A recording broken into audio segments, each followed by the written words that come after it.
Hey kids, welcome back to our Bible adventure. Today we're diving into Genesis 11, where people try to build a super tall tower, but God has a different plan. It's a story about listening to God and his big ideas for the world. So, are you ready to find out what happens? Let's get started. To begin with, after Noah's family grew, everyone lived in a place called Shinar and spoke the same language. They said, "Let's build a huge tower to the sky to show how great we are." They wanted to stay together and be famous instead of spreading out like God planned. However, God saw their hearts and knew they weren't listening to him. As a result, the people worked hard, piling up bricks made of clay and tar. Their tower got taller and taller, reaching up toward the clouds. They thought, "This will make us super important." Yet, they forgot God's plan for them to spread out and fill the earth with his love. Meanwhile, God watched them, ready to teach them a big lesson about trusting him instead of their own ideas. In response, God decided to help the people follow his plan. He mixed up their language so they couldn't understand each other anymore. For example, one person might say, "Pass the bricks," but it sounded like gibberish to others. Consequently, they got confused and couldn't keep building the tower. This showed them that God's way is best, and he wanted them to listen to him and spread out across the world. Because of this, with their words all mixed up, the people stopped building the tower, which was called Babel because of the confusion. As a result, they started moving to new places, just like God wanted. Families went to different lands, speaking new languages, and filled the earth with God's love. Ultimately, God's plan worked, helping people grow closer to him in new homes all over the world. So, why did God scatter the people at Babel? He wanted them to be humble and listen to his plan.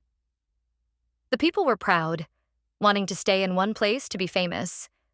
But God asked them to spread out and fill the earth. By mixing their languages, God helped them move to new lands, share his love, and care for the world. In this way, his purpose was to guide them to trust him and grow closer to him everywhere they went. Now, let's explore how God uses different languages to unite us today for his glory. Back at Babel, God created many languages to spread people across the earth. But today, he uses those same differences to bring us together. For instance, people from all over the world speaking languages like Spanish, Swahili, or Mandarin can share the Bible and God's love in their own words.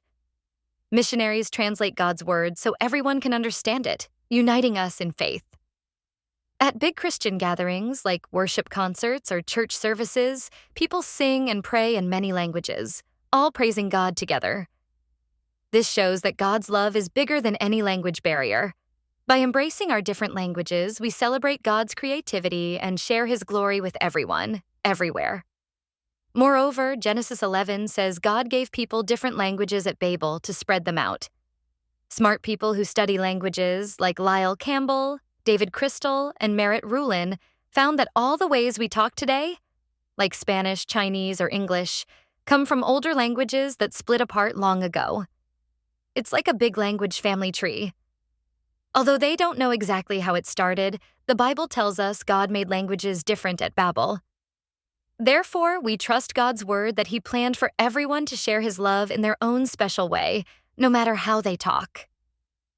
In conclusion, Genesis 11 teaches us that God's plan is always best. The people at Babel wanted to be famous, but God wanted them to spread his love across the earth. When we listen to God, he guides us to do amazing things for him, just like he guided the people to new lands with new languages. Yay, that's Genesis 11.